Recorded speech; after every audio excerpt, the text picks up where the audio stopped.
پہ ایک جامعہ پروگرام بنائے گی جس میں صوبے اور وفاق شامل ہوں گے۔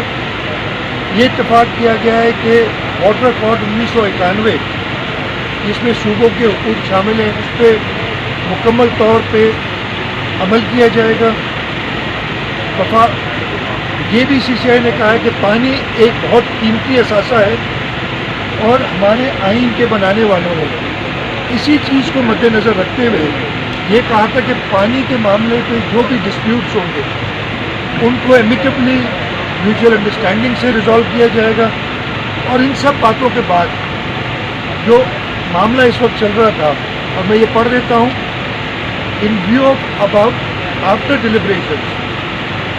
the council decided that provisional ethnic approval dated 7 February 2024 for constructing of new canals، یعنی 7 فروری 2024 کو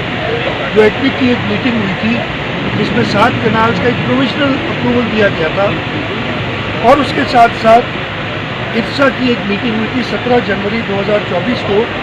جس میں ان 6 کنالز میں سے ایک کنال کی واٹر اویلیبلٹی سرٹیفکیٹ دی گئی تھی، یہ دونوں واپس کر دی جائے گی، یعنی ایک پلاننگ ڈویژن کو دوسری ارسا کو، اس میں لکھا ہوا ہے، اور پھر پلاننگ ڈویژن اور ارسا کو ڈائریکشن دی ہے، لکھا ہے planning division and IRSA directed to ensure consultation with all stakeholders, سارے اسٹیک ہولڈرز ہیں ان کی آپ صلاح مشورہ کریں گے in the interest of national cohesion